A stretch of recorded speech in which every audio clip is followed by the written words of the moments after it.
अस्सलाम वालेकुम, मैं हूं ज़ीशान खालिद और in short news section sports pulse की एक और वीडियो के साथ आपकी खिदमत में एक बार फिर हाजिर हैं। आप सबको मालूम है इंग्लैंड की रेड बॉल टीम इस वक्त मौजूद है पाकिस्तान में, जहां वो 3 टेस्ट मैचेस खेल रही है, जिसमें इब्तदाई 2 टेस्ट मैचेस मुल्तान और तीसरा टेस्ट मैच रावलपिंडी में खेला जाएगा। और शुरू दिन से ही खबरों की जीनत बनी हुई है ये सीरीज़, क्योंकि पिच पे काफ़ी तनकीद की जा रही है and the series being labelled as a dull series. लेकिन आई एम प्रीटी श्योर जैसे जैसे मैचेस होते रहेंगे वैसे वैसे the series is gonna get exciting, क्योंकि जब जब इंग्लैंड की टीम ने पाकिस्तान का दौरा किया है we have seen some extraordinary stuff. मतलब जब भी इंग्लैंड की टीम पाकिस्तान आई है, whether to play test matches, one day internationals और T20 इंटरनेशनल्स, हमेशा वो सीरीज़ खबरों की जीनत बनी रही। चाहे 1955 का जिक्र करें जब अंपायर की इंग्लैंड के प्लेयर्स ने कुटाई लगाई, या 1969 का जिक्र करें जब इंग्लैंड की टीम बीच टेस्ट मैच में दौरा छोड़ के चली गई थी, या हम 2011-12 सीजन की बात करें जब 144 के हदफ में इंग्लैंड की टीम सिर्फ 72 रन पे रन आउट हो गई थी।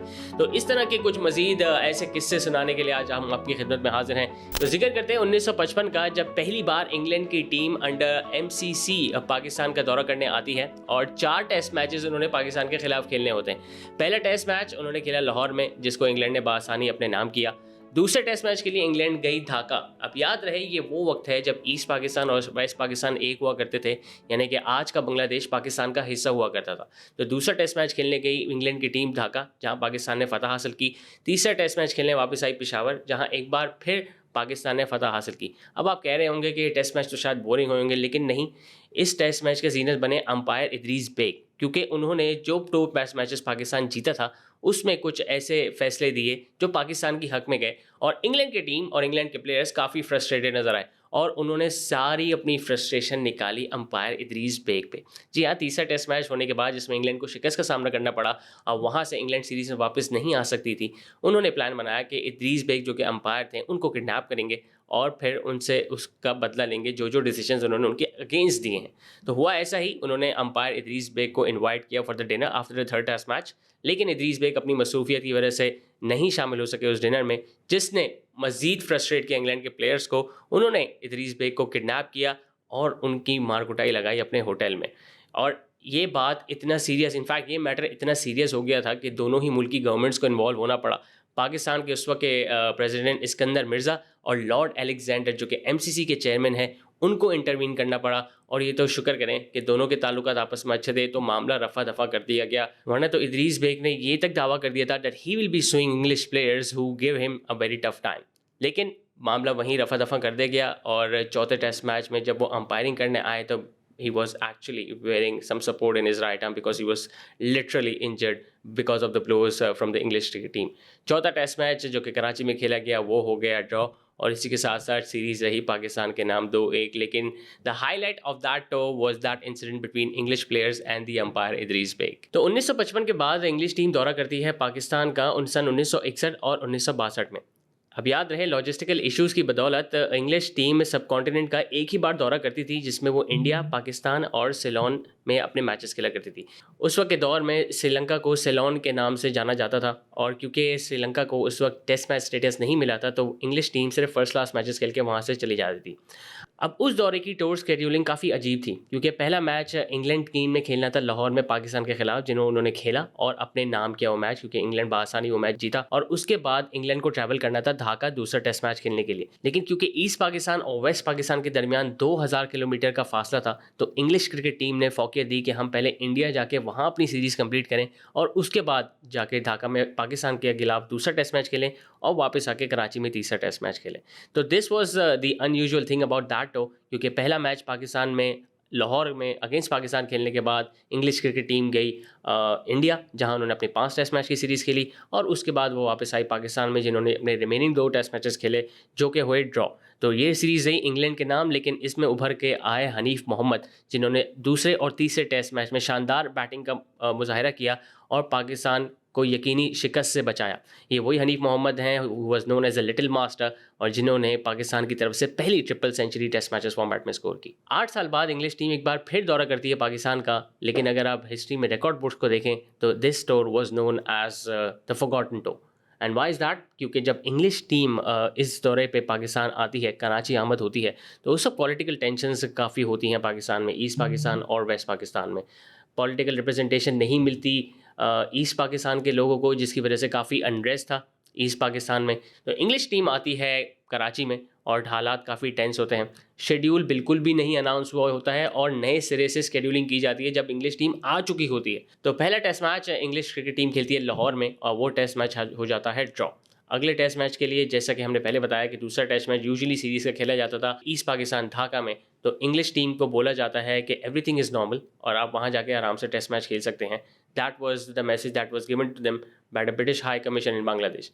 लेकिन जब वो बांग्लादेश ढाका पहुँचते हैं तो वहाँ उनको डिप्टी हाई कमिश्नर बताते हैं कि यहाँ तो हालात बहुत ख़राब है, बहुत कशीदा है और शायद यहाँ पे मैच मुनक्किद ना किया जा सके। तो ईस्ट पाकिस्तान के उस वक्त जो प्रोटेस्टर मौजूद थे उन्होंने इंग्लिश क्रिकेट टीम और उनके जो एमसीसी के चेयरमैन थे लॉर्ड नेम्स, उनके साथ मीटिंग कंडक्ट की और इस बात की याद दहानी कराई कि आप आराम से यहाँ मैचेस खेल सकते हैं and we won't be disturbing you. और हुआ कुछ ऐसा ही, ढाका में खेला गया दूसरा टेस्ट मैच ड्रॉ हुआ। उसके बाद तीसरे टेस्ट मैच के लिए इंग्लिश टीम को वापस कराची आना था और जब तक वो कराची आए थे तो उस वक्त हालात मज़ीद कशीदा हो गए थे।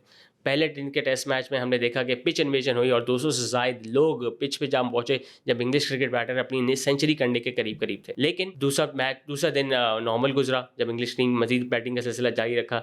जब तीसरे दिन एक बार फिर इंग्लिश टीम अपनी पहली इनिंग्स कंटिन्यू करने आई तो एक बार फिर पिच इन्वेजन हुई और इस दफ़ा 600 से ज़ायद अफराद क्राउड से निकल के ग्राउंड में आ गए और उन्होंने प्लेयर्स को डिस्टर्ब किया। और ना ही सिर्फ उन्होंने प्लेयर्स को डिस्टर्ब किया बल्कि पिच को भी उन्होंने काफ़ी नुकसान पहुँचाया, जिसकी वजह से इंग्लिश क्रिकेट टीम काफ़ी नाखुश हुई और उन्होंने उसका फ़ैसला किया कि हम दौरे को अभी यहीं ख़त्म करते हैं और वहीं से वो इंग्लिश क्रिकेट टीम बिना मैच मुकम्मल किए पाकिस्तान वापस जा चुकी थी। इस दौर की सबसे ख़ास बात थी सरफराज नवाज़, जिन्होंने तीसरे टेस्ट मैच में पाकिस्तान के लिए डेब्यू किया। सरफराज नवाज़ वही फास्ट बॉलर हैं who was known as the pioneer of the reverse swing. 4 साल बाद फुल फ्लैश इंग्लिश टीम एक बार फिर दौरा करती है पाकिस्तान का सन 1973 में, लेकिन इस दौरे में कुछ खातिर ख्वाह नहीं होता क्योंकि तीनों टेस्ट मैचेस जो खेले गए वो तीनों हुए ड्रॉ। सीरीज़ किसी के नाम नहीं रही और इंग्लैंड अपनी लौट गई वापस घर। 5 साल बाद 1978 में एक बार फिर इंग्लिश टीम पाकिस्तान आती है और ये वो वक्त था जब वनडे इंटरनेशनल्स इंट्रोड्यूस हो चुके थे। लिमिटेड ओवर फॉर्मेट सीरीज़ भी शेड्यूल होती थी बायलैटरल टूर्स में। तो टेस्ट मैच के साथ 3 ODI मैचेस की सीरीज़ ही मुनक्किद की गई। टेस्ट मैचेस तो रहे ड्रॉ, लेकिन वनडे इंटरनेशनल सीरीज़ में इंग्लैंड की टीम ने कामयाबी समेटी 2-1 से। 6 साल बाद इंग्लिश टीम एक बार फिर दौरा करती है पाकिस्तान का सन 1984 में और ये फुल फ्लैश इंग्लिश टीम थी जो पाकिस्तान के दौरे पे आई थी, जिसमें काफ़ी नामवर खिलाड़ी मौजूद थे और इस बार पाकिस्तानी टीम पहले टेस्ट मैच में इंग्लैंड को शिकस्त देती है और ये पहला मौका था जब पाकिस्तान ने अपनी सरजमीन पे एक फुल फ्लैश इंग्लिश टीम को शिकस्त दी और ना ही सिर्फ मैच में शिकस्त दी बल्कि सीरीज़ भी अपने नाम की। और इस सीरीज़ में उभर के आए legendary leg spinner Abdul Qadir, जिन्होंने 3 बार एक ही इनिंग्स में 5 से ज़ायद विकेट्स लेके अपनी टीम की जीत में अहम किरदार अदा किया। 3 साल बाद इंग्लिश टीम एक बार फिर आती है Pakistan.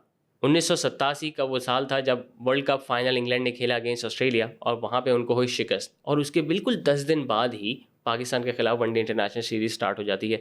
Although one day international series England के नाम रहती है जब उन्होंने पाकिस्तान को 3-0 से शिकस्त दी, लेकिन उस वनडे इंटरनेशनल सीरीज़ में एक्स्ट्रॉर्डनरी स्टोरी बनी रमीज़ राजा की, जब दूसरे वनडे इंटरनेशनल में 99 पे वो नॉट आउट थे and at that time he became the first batter to be out obstructing the field. One day international series रही इंग्लैंड के नाम और उसके बाद होती है टेस्ट मैचेस में पहला टेस्ट मैच पाकिस्तान ने बाआसानी इनिंग्स के मार्जिन से इंग्लैंड को हराया और अब्दुल कादिर ने एक इनिंग में 9 से ज़ायद विकेट्स हासिल की। लेकिन खबरों का जीनत बना दूसरा टेस्ट मैच जो कि खेला जा रहा था फैसलाबाद में। अब ये वो टेस्ट मैच था जिसमें माइक गैटिंग और अंपायर शकूर राना के बीच में तलख कलामी हुई। अब पहले इनिंग में इंग्लैंड ने बैटिंग करके बनाए 280 ज़ायद रन। पाकिस्तान की पहली इनिंग में हो चुके थे 77, 5 विकेट के नुकसान पे। इस बार इंग्लैंड के जो कैप्टन थे माइक गैटिंग, उन्होंने कुछ फील्ड प्लेसमेंट्स में तब्दीली की और उन्होंने स्क्वायर लेग से फील्डर को बुलाना चाहा। लेकिन इस दौरान जब बॉलर अपनी बॉल करा रहे थे तो शकूर राना जो कि अंपायर थे, वो तो लेग अंपायर मौजूद थे, लेकिन उन्होंने फ़ौरन ही डेड बॉल करार दे दिया। अब जब उन्होंने डेड बॉल करार दिया तो माइक गैटिंग गुस्सा हो गए और वो तलख कलामी में मसरूफ़ हो गए अंपायर शकूर राना से और अंपायर शकूर राना ने भी पीछे ना हटे, उन्होंने भी हर बात का जवाब दिया। हालांकि माइक गैटिंग उस वक्त सही थे कि because he was just making adjustments to the field और as a leg umpire you are not suppose to call, it was the on field umpire's case जो वो बताते कि whether it was a dead ball और a no ball, लेकिन उसके बावजूद वो तलख कलामी में मसरूफ़ रहे। याद रहे शकूर राना काफ़ी इंटरेस्टिंग कैरेक्टर थे एज एन अंपायर और ये पहला मौका नहीं था जब वो प्लेयर से डिस्प्यूट में इन्वॉल्व हुए हों। 1978 में इंडिया के खिलाफ भी कुछ ऐसे फैसले कर चुके थे जो उस वक्त के इंडिया के कप्तान सुनील गावस्कर को नागवार गुजरे। 1984 में जेरेमी कोनी जब न्यूजीलैंड के प्लेयर इस वक्त न्यूजीलैंड के दौरे पे थे, वहाँ भी शकूर राणा ने कुछ ऐसे फैसले किए, जब जावेद मियांदाद को उन्होंने नॉट आउट दिया तो काफ़ी हद तक गुस्सा हुए न्यूजीलैंड के वहाँ पे कप्तान शकूर राणा, जिनके बड़े दो भाई ऑल्दो पाकिस्तान क्रिकेट टीम का हिस्सा बन चुके थे, लेकिन अनफॉर्चुनेटली शकूर राणा को कभी मौका नहीं मिला कि वो पाकिस्तान को रिप्रेजेंट कर सकते। इनफैक्ट पाकिस्तान को क्या, वो तो अपनी किसी डोमेस्टिक टीम के भी प्लेइंग 11 का हिस्सा ना बने, तो शायद उनको अंपायरिंग का ही ख्याल आया कि अंपायरिंग के ज़रिए वो लाइमलाइट में आ सकते हैं, और अंपायरिंग में आके उन्होंने कुछ ऐसे कंट्रोवर्शियल डिसीजंस दिए जिनको देख के अपोजिशन प्लेयर्स काफ़ी हद तक नाखुश रहे, और यही वो एक वाक़या था जो माइक गैटिंग इंग्लैंड के कप्तान और उनके बीच पेश आया, और ये इतना ज़्यादा एस्केलेट कर चुका था कि दूसरे दिन में जो हुआ वाक़या, जो दल कलामी हुई थी माइक गैटिंग और शकूर राणा के बीच, तो इसकी बदौलत तीसरे दिन खेल मुकम्मल ना हो सका। इनफैक्ट शकूर राणा ने तो ये भी कह दिया था कि unless and until Mike Gatting won't come and apologise to me, the play won't be on. तो यही हुआ। फिर उसके बाद एमसीसी के चेयरमैन को फोर्स करना पड़ा माइक गैटिंग को कि वो उनसे अपोलोजाइज़ करें so that the test match could continue. फिर टेस्ट मैच हुआ draw, but once again that incident between Shakoor Rana and Mike Gatting became the highlight of that tour of 1987। 13 साल बाद 2001 में इंग्लिश क्रिकेट टीम एक बार फिर दौरा करती है पाकिस्तान का for 3 ODIs and 3 test match series. पहले खेली जाती है ODI सीरीज़, जिसमें पहले ही मैच में इंग्लैंड कामयाबी समेटती है, लेकिन अगले 2 मैचेस में पाकिस्तान बेहतरीन कमबैक करती है और वनडे इंटरनेशनल सीरीज अपने नाम करती है। फिर शुरू होती है टेस्ट मैच सीरीज। अब टेस्ट मैच सीरीज काफ़ी इनिशियली डल और बोरिंग रही थी, क्योंकि शुरुआत के दोनों टेस्ट मैचेस ही ड्रॉ हो चुके थे। अब ये इंग्लिश टीम ऐसी थी जिसके कप्तानी के फ़राइज़ अंजाम दे रहे थे नासिर हुसैन, और उनके कोच थे Duncan Fletcher.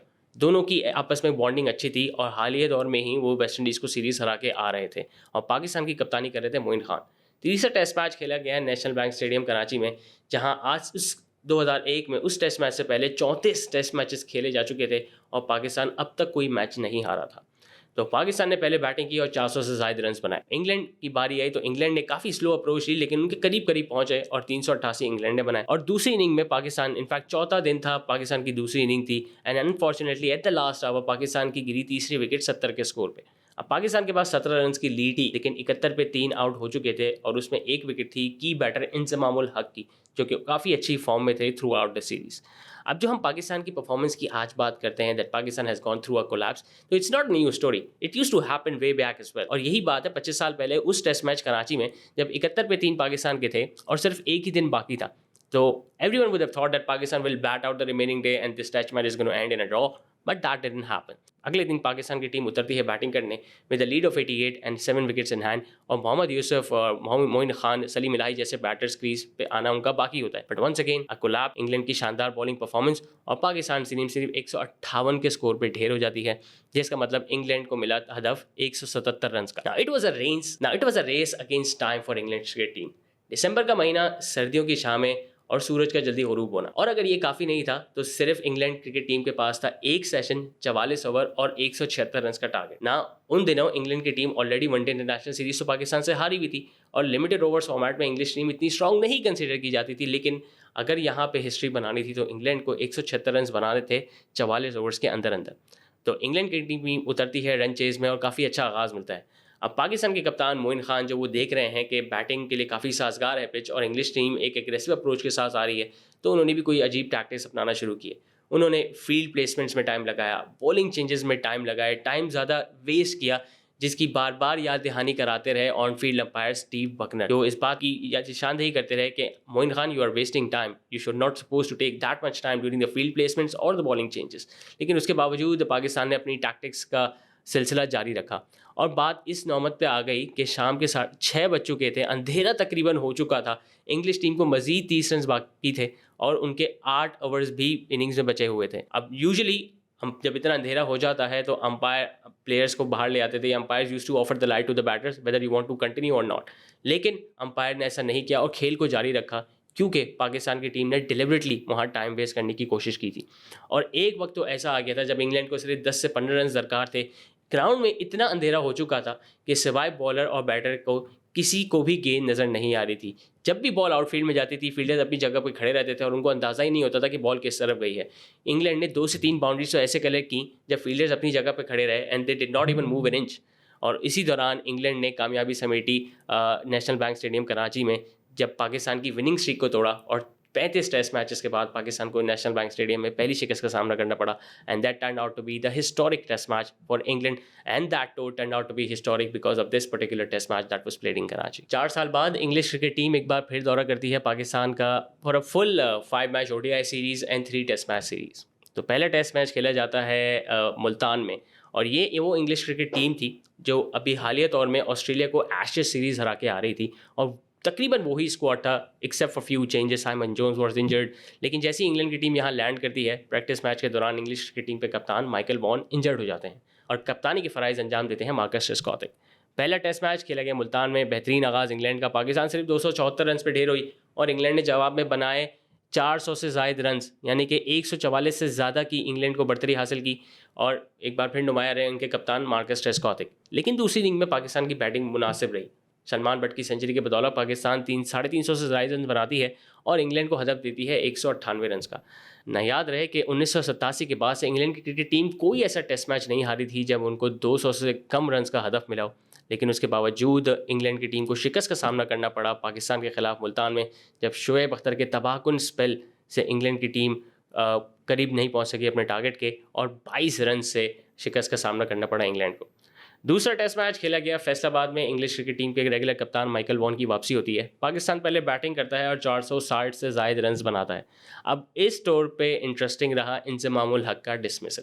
Inzamam-ul Haq getting a run out, well it's a match made in heavens. हमने बहुत दफ़ा ऐसा देखा है उनके करियर में, बहुत दफ़ा वो रन आउट हुए, but that was an unusual run out, क्योंकि स्टीव हार्मिसन की गेंद पे इंजमामुल हक ने straight back to the bowler drive खेला, जो कि अपने फॉलो थ्रू में स्टीव हार्मिसन ने कलेक्ट किया और बैटिंग एंड पे थ्रो की।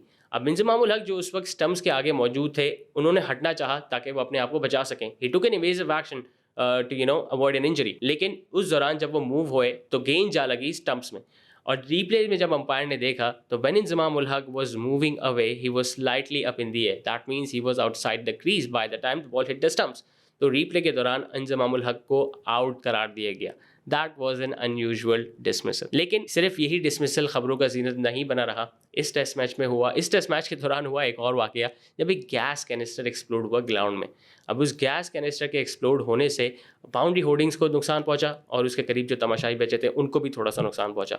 लेकिन इस दौरान कैमरे की नज़र पड़ी शाहिद आफरीदी पे, जो उस वक्त मौजूद थे ग्राउंड में। In fact not only on the ground, in fact he was walking and not even walking, he was actually dancing on a cricket pitch. Now as a player you're wearing spikes and you're standing in the middle of the pitch. वहाँ पे शाहिद आफरीदी ने कुछ unusual किया। वहाँ पे वो swing कर रहे हैं, स्पिन कर रहे हैं, खड़े खड़े घूम रहे हैं, जिसकी बदौलत उन्होंने पिच को डैमेज किया, और यही इस बात का नोटिस दिया मैच रेफरी ने, और शाहिद आफरीदी पे पाबंदी लगाई एक टेस्ट मैच और अगले 2 वनडे इंटरनेशनल्स की। यानी शाहिद आफरीदी ने आखिरी टेस्ट मैच नहीं खेला और सीरीज़ के इब्तदाई 2 वनडे इंटरनेशनल्स भी नहीं खेले। दूसरा test match obviously ended up in a draw, brilliant performance of Pakistan and England. तीसरे टेस्ट मैच में टीम्स ट्रैवल करती हैं लाहौर में, जहाँ पे इंग्लिश टीम एक छोटे स्कोर पे आउट होती है। पाकिस्तान अपनी पहले इनिंग में 650 से ज़ायद रन बनाती है, जिसमें मोहम्मद यूसुफ बनाते हैं डबल सेंचुरी, और दूसरी इनिंग्स में इंग्लैंड स्कोर बराबर नहीं कर पाती and England suffered a defeat by an innings. तो टेस्ट मैच सीरीज़ रही पाकिस्तान के नाम। वनडे इंटरनेशनल का जिक्र करें तो वनडे इंटरनेशनल में भी इंग्लैंड आगाज़ अच्छा था, पहले वनडे इंटरनेशनल में कामयाबी हासिल की, लेकिन पाकिस्तान ने वापसी की और वनडे इंटरनेशनल सीरीज़ अपने नाम की 3-2 से। 7 साल बाद एक बार फिर इंग्लैंड की टीम खेलने पाकिस्तान के खिलाफ खेलने आती है, लेकिन इस बार पाकिस्तान में नहीं, इस बार UAE में। याद रहे 2009 के श्रीलंकन क्रिकेट टीम के इंसिडेंट के बाद इंटरनेशनल क्रिकेट पाकिस्तान से जा चुकी थी और पाकिस्तान अपनी होम सीरीज़ सारी UAE यानी कि शारजा, अबू धाबी और दुबई इंटरनेशनल क्रिकेट स्टेडियम में खेलता था। तो इंग्लिश क्रिकेट टीम 2012 में पाकिस्तान आती है, इस बार as a number 1 ranked side in test matches, क्योंकि इस सीरीज़ से कबल वो इंग्लैंड क्रिकेट टीम ऑस्ट्रेलिया को ऑस्ट्रेलिया में एशेज सीरीज़ में शिकस्त देके आ रही थी 3-1 से, जहां तीनों ही टेस्ट मैचेस उन्होंने इनिंग्स के मार्जिन से ऑस्ट्रेलिया के खिलाफ ऑस्ट्रेलिया में जीते थे। अब इंग्लैंड क्रिकेट टीम पाकिस्तान आती है और पहला टेस्ट मैच खेला जाता है दुबई में। पहला टेस्ट मैच जो रहा पाकिस्तान के खिलाफ, और 10 विकेट से बासानी उन्होंने अपने मैच नाम किया। लेकिन दूसरे मैच में इंग्लैंड की टीम अच्छी परफॉर्मेंस करती है और कमबैक करती है। इतना अच्छा कमबैक करती है कि आखिरी इनिंग में उनको सिर्फ 144 रन का ही हदफ मिलता है, जो बज़ाहिर ऐसा लग रहा था कि इंग्लिश की टीम बआसानी हासिल कर लेगी, क्योंकि उनकी टीम में Ian Bell, Alastair Cook, Andrew Strauss, Kevin Pietersen जैसे बैटर्स मौजूद थे जो कि शानदार परफॉर्मेंस कर रहे थे इस सीरीज़ से कबल अगेंस्ट ऑस्ट्रेलिया। लेकिन हुआ इसके बिल्कुल बरक्स, जब सईद अजमल और Abdul Rehman almost rip through the England batting lineup और सिर्फ 72 रन पे ही ढेर कर दिया, और यहाँ इंग्लैंड को मिली करारी शिकस्त। सिर्फ इस मैच में ही नहीं बल्कि सीरीज़ भी रही पाकिस्तान के नाम। तो तीसरा टेस्ट मैच खेला गया एक बार फिर दुबई के इंटरनेशनल क्रिकेट स्टेडियम में, और इस टेस्ट मैच की पहली इनिंग में पाकिस्तान सिर्फ 99 रन्स पे ऑल आउट हो गई। अब 99 रन्स पे तो ऑल आउट करके आप उम्मीद लगा सकते हैं कि इंग्लैंड की स्ट्रॉन्ग टीम पाकिस्तान के खिलाफ जीत जाएगी, लेकिन ऐसा ना हुआ। इंग्लैंड की टीम पहली इनिंग में सिर्फ 145 रन बना सकी। पाकिस्तान ने कमबैक किया दूसरी इनिंग्स में, और इंग्लैंड चौथी इनिंग्स में टारगेट नहीं चेस कर सकी। तो इस तरह पाकिस्तान ने तीनों टेस्ट मैचेस किए अपने नाम विद अ क्लीन स्वीप 3-0, और ये सीरीज़ के आखिरी मैच की तीसरी इनिंग में पहली सेंचुरी जाके स्कोर की थी यूनुस खान ने। इससे पहले almost every batter struggle. Man of the series रहे सईद अजमल, काफ़ी क्लमसी कैरेक्टर थे जिन्होंने 24 विकेट्स अपने नाम की, और इस सीरीज़ के आगाज़ से ही उन्होंने कुछ ऐसी खबरें फैला दी थी that he'll be introducing another delivery that was known as तीसरा। हमने दूसरा तो सुना है जो सकलन मुश्ताक ने इंट्रोड्यूस की थी, जब बॉल पड़ने के बाद राइट हैंडर के बिल्कुल बाहर टर्न होती थी, लेकिन दिस वाज अ तीसरा। ये काफ़ी अजीब डिलीवरी थी, और जब सीरीज़ ख़त्म होने के बाद उनसे पूछा गया कि व्हाट वाज दैट तीसरा और आपने कब ये कराई, तो उन्होंने कहा कि that there was no such thing as तीसरा, I was just making it up to pressurise the English batters, and it really succeeded in that. I mean picking up 24 wickets against England and making sure that your side wins the series 3-0। That was a really good call from Saeed Ajmal. 3 साल बाद England की team एक बार फिर आती है वापस UAE में। ये वही वक्त है जहाँ पे पाकिस्तान अपनी सारी होम सीरीज़ खेल रहा है यूएई में। 3 टेस्ट मैचेस खेले जाने थे और उसके बाद खेली जानी थी 4 वनडे इंटरनेशनल की सीरीज़। तो पहले टेस्ट मैच खेला जाता है अबू धाबी में, जिसमें Shoaib Malik out of the nowhere was opening innings of Pakistan, और वो 245 रन की इनिंग्स कर जाते हैं, जिसकी बदौलत पाकिस्तान बनाता है तकरीबन 550 रन। लेकिन उसका भरपूर जवाब दिया इंग्लिश क्रिकेट टीम और एलिस्टर कुक ने, जिन्होंने 254 रन की इनिंग्स खेली, और उसकी बदौलत इंग्लैंड ने बनाए 598 रन। एक बार फिर जब दोनों ही इनिंग्स में 550 से ज़्यादा रन बन चुके हैं, तो आपको लग रहा होगा कि test match will end in a draw, और ऐसा हुआ ही, लेकिन काफ़ी सनसनीखेज अंदाज में, क्योंकि पाकिस्तान एक बार फिर suffered a well known collapse, और दूसरी इनिंग्स में पाकिस्तान की इनिंग्स ढेर हो गई 177 पे, जहाँ पे इंग्लैंड को आखिरी दिन इनफैक्ट आखिरी सेशन में चेस करने थे 98 रन। और शानदार आगाज़ था, जॉस बटलर आए थे जारहाना अंदाज में, इंग्लैंड ने अपनी गंवाई 4 विकेट्स, और because of the bad light the match was ended early, otherwise England would have once again won that test match just like the way they did 14 years ago in 2001 back in Karachi। लेकिन ऐसा हुआ नहीं। इस test match के खबरों की जीनत बने Alastair cook, जिन्होंने 866 मिनट क्रीज पे रह के वो 254 रन की इनिंग्स खेली थी, which is still the longest innings by an English batter in test match history. दूसरा टेस्ट मैच खेला गया दुबई इंटरनेशनल क्रिकेट स्टेडियम में, जहां पाकिस्तान ने बासानी फतह हासिल की, और तीसरे टेस्ट मैच शारजा में जो खेला गया, वहां भी पाकिस्तान ने जीत के टेस्ट मैच सीरीज़ अपने नाम की। तो टेस्ट मैच सीरीज़ जीतने के बाद ओडीआई सीरीज़ में भी बेहतरीन आगाज़ था पाकिस्तान क्रिकेट टीम का, जब पहले मैच में पाकिस्तान ने बासानी इंग्लैंड को शिकस्त दी अबू धाबी में, जिसमें मोहम्मद हफीज़ ने सेंचुरी स्कोर की। लेकिन उसके बाद इंग्लिश क्रिकेट टीम ने बेहतरीन वापसी की और 3-1 से सीरीज़ अपने नाम की, यानी अगले 3 मैचेस अब आसानी इंग्लिश टीम में जीते और वनडे इंटरनेशनल सीरीज़ अपने नाम की। याद रहे आखिरी वनडे इंटरनेशनल क्रिकेट मैच में जो खेला गया दुबई क्रिकेट इंटरनेशनल स्टेडियम में, वहाँ पे जॉस बटलर ने इंग्लिश क्रिकेट टीम की तरफ से फास्टेस्ट ओडीआई सेंचुरी स्कोर की, जब सिर्फ 46 गेंदों पे उन्होंने सेंचुरी स्कोर की और एक बड़ा हदफ पाकिस्तान को दिया जो पाकिस्तान ना चेस कर सका, and that turned out to be the fastest centuries to be scored by an English batter. और ये वही सीरीज़ है जहाँ पे इफ्तिखार अहमद ने पाकिस्तान की तरफ से डेब्यू किया। जी हाँ, इफ्तिखार अहमद को अब 9 साल हो चुके हैं इंटरनेशनल क्रिकेट में पाकिस्तान के लिए डेब्यू किए हुए, and we all know his performances. ODI series के बाद खेली गई T20 इंटरनेशनल सीरीज़, और इंग्लिश क्रिकेट टीम जो कि एक रिसर्जिंग फेज में थी after the debacle of 2015 world cup, वो एक रिसर्जिंग फेज पे थी, और ओडीआई फॉर्मेट हो या T20 फॉर्मेट हो, काफ़ी स्ट्रॉन्ग परफॉर्मेंसेस उनकी तरफ से देखने को मिल रही थी। और T20 इंटरनेशनल सीरीज़ जो कि खेली गई after the one day international series, वो भी इंग्लैंड की टीम ने अपने नाम की और 3-0 से सीरीज़ पाकिस्तान के खिलाफ जीतने में कामयाब हुआ। अब वक्त बदल रहा था, हालात बदल रहे थे, और बेहतरी आ रही थी पाकिस्तान क्रिकेट के लिए, क्योंकि international teams were returning to Pakistan to play home series against Pakistan. तो 2021 का वो दौरा था जब इंग्लिश क्रिकेट टीम ने पाकिस्तान आना था, और T20 वर्ल्ड कप जो खेला जा रहा था दुबई में और यूएई में, उससे पहले इंग्लिश क्रिकेट टीम को 2 T20 इंटरनेशनल सीरीज मैचेस की सीरीज़ खेलनी थी अगेंस्ट पाकिस्तान इन पाकिस्तान। लेकिन ऐसा हुआ नहीं।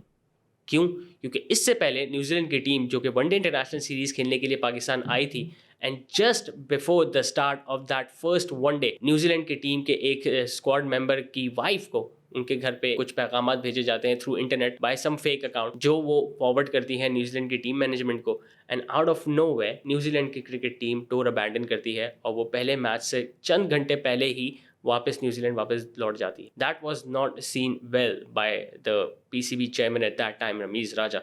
और यही ट्रैक फॉलो किया इंग्लिश क्रिकेट टीम ने, जिन्होंने अगले माह 2 T20 इंटरनेशनल्स खेलने पाकिस्तान आना था, लेकिन उन्होंने भी अपना दौरा मुलतवी किया क्योंकि रमीज़ राजा ने कहा कि England have failed a member of the cricket fraternity. और ये वो वक्त था जब आज इस दौरे से 1 साल कबल ड्यूरिंग द कोविड, जब इंग्लिश क्रिकेट टीम को माली नुकसान हो रहा था, at that time it was Pakistan cricket team that toured England during the COVID, जब वहाँ पे उन्होंने 2 टेस्ट मैच 3 टेस्ट मैच की सीरीज़ खेली। अब याद रहे ये उस वक्त की बात है जब भी आप बैरून मुल्क जाते हैं किसी दौरे पे ड्यूरिंग द कोविड टाइम्स, तो पहले आपको 14 से 15 दिन का क्वारंटीन पीरियड गुजारना होता था और उसके बाद आप अपनी एक्टिविटी कंटिन्यू कर सकते थे। So Pakistan went there, they stayed in quarantine and they still end up playing the 3 test match series, ताकि इंग्लैंड क्रिकेट बोर्ड को माली नुकसान से बचाया जाए। लेकिन उसके बावजूद 2021 में इंग्लैंड की टीम ने अपना दौरा मुलतवी किया और पाकिस्तान नहीं आए T20 इंटरनेशनल सीरीज़ खेलने। तो यहाँ से काफ़ी हद तक कशीदा हो गए थे इंग्लैंड और पाकिस्तान के क्रिकेट बोर्ड के हालात। लेकिन जाइल्स क्लार्क इंग्लैंड के बोर्ड के चेयरमैन पाकिस्तान आते हैं और वो रमीज़ राजा को याद दहानी कराते हैं कि इंग्लिश क्रिकेट टीम, जिन्होंने अगले साल 5 T20 इंटरनेशनल्स खेलने हैं, अब वो अपना दौरा एक्सटेंड कर देंगे और 5 नहीं बल्कि 7 T20 इंटरनेशनल्स और 3 टेस्ट मैच सीरीज़ 2022 में पाकिस्तान के खिलाफ पाकिस्तान में खेलेगी। अब 2022 में क्योंकि T20 वर्ल्ड कप खेला जाना था, तो ये तय पाता है कि T20 वर्ल्ड कप से पहले English cricket team 7 T20 internationals खेलेगी और T20 वर्ल्ड कप के बाद रेड बॉल की टीम 2022 में पाकिस्तान का दौरा करेगी फॉर 3 टेस्ट मैच सीरीज़। और हुआ कुछ ऐसा ही, T20 इंटरनेशनल्स खेलने के लिए जब इंग्लिश की टीम पाकिस्तान आती है तो 3 T20 इंटरनेशनल कराची और अगले 4 T20 इंटरनेशनल लाहौर में खेले जाते हैं। काफ़ी सनसनीखेज सीरीज़, लेकिन उसके बावजूद इंग्लिश क्रिकेट टीम वो T20 इंटरनेशनल सीरीज़ 4-3 से अपने नाम करने में कामयाब रहती है।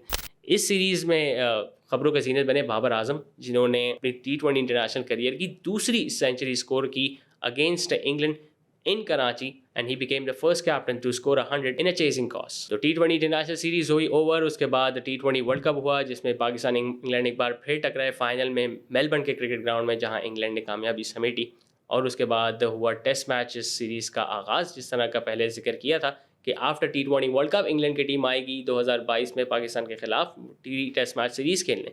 तो 2022 के T20 वर्ल्ड कप के बाद जैसा प्रॉमिस किया गया था, इंग्लैंड की रेड बॉल टीम आती है पाकिस्तान में तो प्ले 3 टेस्ट मैच सीरीज़। अब इंग्लैंड के कोच होते हैं ब्रेंडन मैकलम, जो एक वक्त न्यूजीलैंड के बैटर हुआ कप्तान हुआ करते थे, और इंग्लैंड की इस टीम की कप्तानी कर रहे हैं बेन स्टोक्स। और बैस बॉल इंट्रोड्यूस हो चुका था जब English cricket team test matches में भी 1 डे की रन रेट से खेलती थी, मतलब 6 रन पर over was a normal thing for England to play during the test matches. और हुआ कुछ ऐसा ही, पिंडी के पहले टेस्ट मैच में पाकिस्तान के खिलाफ सिर्फ 100 ओवर्स में बैटिंग करके इंग्लैंड की टीम ने 650 से ज़्यादा रन बना डाले और पहले मैच में बासानी फतह हासिल की। और यही सिलसिला रहा अगले 2 टेस्ट मैचेस का भी, जब मुल्तान और नेशनल बैंक स्टेडियम में खेले गए अगले 2 टेस्ट मैचेस में इंग्लिश टीम ने कामयाबी हासिल की। And that was the first time that Pakistan suffered a whitewash against England, that too in their own backyard। इस सीरीज के खबरों के जीनत बने हैरी ब्रूक, जो डेब्यू सीरीज में 500 से ज़ायद रन बना के मैन ऑफ द सीरीज करार पाए, और रेहान अहमद जो 18 साल के लेग स्पिनर अपना डेब्यू कर रहे थे कराची में पाकिस्तान के खिलाफ तीसरे टेस्ट मैच में, he became the youngest ever debutant to pick up a 5 wicket haul, that too against a quality Pakistani batting lineup, जिसमें बाबर आजम, मोहम्मद रिजवान, इमामुल हक जैसे बैटर्स मौजूद थे। But he still manage to pick up 5 wicket and at the end of the day England went on to win that test match series. तो बहुत कुछ हुआ इस 75 साल टेस्ट मैच हिस्ट्री में। जब इंग्लैंड की टीम ने पाकिस्तान का दौरा किया तो ना ही सिर्फ कोई एक्स्ट्रॉर्डिनरी परफॉर्मेंसेस देखने को मिली, बल्कि कुछ ऑफ द फील्ड एक्टिविटीज़ और कुछ ऐसे वाक़यात पेश आए जो हमेशा खबरों का जीनत बने रहे। Although Pakistan versus England test series और 2024 has been going dull so far, but we expect some exciting things to happen as the tour progress. This was me, Zishan Khalid, for Sports Pulse in Short Publications. We'll be back with another video shortly. Stay tuned.